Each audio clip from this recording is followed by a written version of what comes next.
જય બે સોફ્ટવેરમાં આપનું હાર્દિક સ્વાગત છે।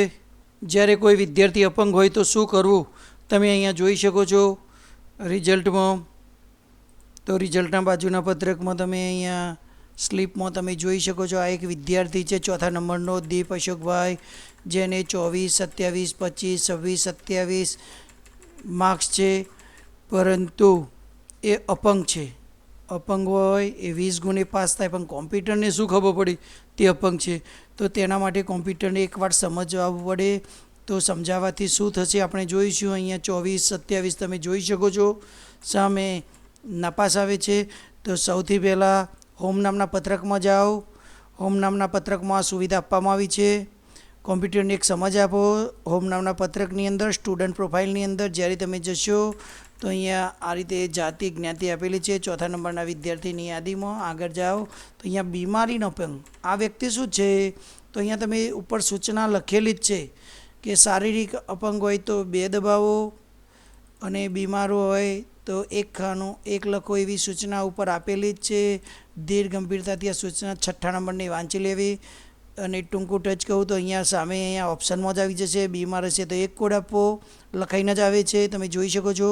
અને બીમાર હોય અપંગ હોય તો 2 કોડ આપવો। તો અહીંયા 4 નંબરનો વિદ્યાર્થી અપંગ હતો, 2 નંબરનો કોડ આપો, તમારું કામ થઈ ગયું।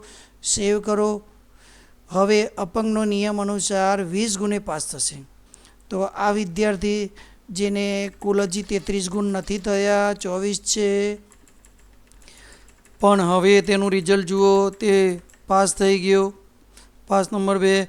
અને એની માર્કશીટ આપણે જોઈશું તો અહીંયા એક ખાસ સૂચના, અહીંયા એક લાઈન કોરી છે, અહીંયા કોઈ સૂચના નથી, પણ જ્યારે 4 નંબરની માર્કશીટ આપણે કાઢીશું ત્યારે તમે જરા નજર કરો, અહીંયા એક વાક્ય લખાઈને આવી ગયું, અપંગતા હોવાથી સરકારશ્રીના નિયમ અનુસાર દરેક વિષયમાં 20% ગુણ મેળવે તો વર્ગ બઢતી મળે છે, જેથી ભવિષ્યમાં આવી કોઈ માર્કશીટ કોઈ અજાણ્યો વ્યક્તિ જ્યારે પણ આવી જોઈએ તો એ મૂંઝાય નહીં કે ભાઈ આ બાળકને 100માંથી 25 છે, કેવી રીતે પાસ થયો। એને તો ઈ ગ્રેડ એટલા માટે આવે છે કે સરકારશ્રીએ અપંગ માટે કોઈ અલગથી ગ્રેડ પાડ્યા નથી, એટલે એના જૂના ગ્રેડના નિયમ અનુસાર તો ગ્રેડ ઈ જ લખાય। પણ કોઈની આ મૂંઝવણ ના થાય કે આને 33 નથી કેમ પાસ થાય, તો અહીંયા ખાસ સૂચના અપંગ માટે જ આવશે। નીચે એક વાક્ય વધી ગયું તમે જુઓ માર્કશીટમાં, અપંગતા હોવાથી સરકારશ્રીના નિયમ અનુસાર દરેક વિષયમાં 20% ગુણ મેળવે તો વર્ગ બઢતી મળે છે, એટલા માટે એને વર્ગ બઢતી મેળવે છે। જ્યારે બીજા કોઈ વિદ્યાર્થીમાં તમે જોશો તો એ ઓપ્શન જોવા નહીં મળે। આવો જ ઘણા વિદ્યાર્થીઓને પ્રશ્ન હોય છે કે માની લો કે કોઈ વિદ્યાર્થી બીમાર હોય તો બીમાર માટે શું કરવું। તો બીમાર માટે જો કોઈ વિષયની પરીક્ષા ન આપી હોય, બીમારનો નિયમ સાંભળી લેજો। બીમાર ન હોય તો નિયમ એવું છે, બીમાર હોય અને પરીક્ષામાં હાજર ન હોય, મેડિકલ સર્ટી રજૂ કરે તો વર્ગ બઢતીનો નિયમ વાંચી લેવો। વર્ગ બઢતીના નિયમ અનુસાર બાકીની જે પરીક્ષા લેવાઈ હોય તમામ પરીક્ષાઓના સરેરાશ ગુણના આધારે જે પરીક્ષા બાકી હોય તેમાં ગુણ મૂકવા, પણ તેમાં ખાસ નિયમ લખેલ છે વિદ્યાર્થી ઓછામાં ઓછી 2 પરીક્ષા આપેલી હોવી જોઈએ।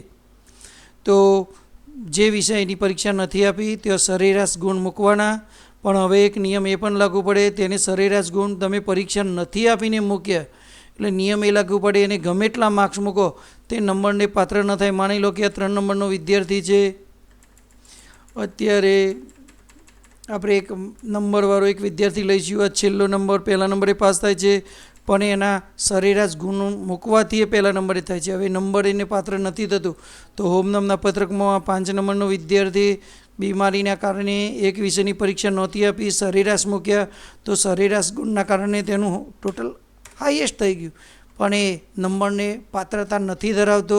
તો બીમારીનું ખાનું હોમ નામના પત્રકમાં સ્ટુડન્ટ પ્રોફાઇલમાં જ, કારણ કે કોમ્પ્યુટરને સમજ આપવી પડે, સૂચના ઉપર લખેલી છે તમે જોઈ લો।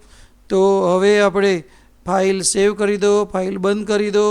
હવે આપણે રિઝલ્ટમાં જઈશું તો અહીંયા તમે જોઈ જુઓ પાસ શીખ લખાઈને આવી ગયો, તેનો નંબર નીકળી ગયો। બીજો જે એના પછીનો જે વિદ્યાર્થી હતો એનો 1 લખાઈ ગયો બાળકની માર્કશીટમાં। તો આપણે હવે માર્કશીટ જોઈશું। 5 નંબરનો વિદ્યાર્થી, તો 5 નંબરની માર્કશીટ જોતાની સાથે તેના ફૂલ માર્ક્સ છે, પણ શીખ બીમાર છે, નોંધ આવી ગઈ, બીમારીના કારણે ગેરહાજર વિષયમાં નિયમાનુસાર માર્ક્સ મૂક્યા હોવાથી રેન્કને પાત્ર ન ગણાય. તેને ગમે એટલા માર્ક્સ હોય રેન્કને પાત્ર ગણાતો નથી. આ નીચે પણ એક સૂચના વધારાની આવી ગઈ. તો આ બે બીમારી અને અપંગતા માટે શું કરવું તે ખાસ યાદ રાખજો. અસ્તો. જય હિન્દ, જય ભારત.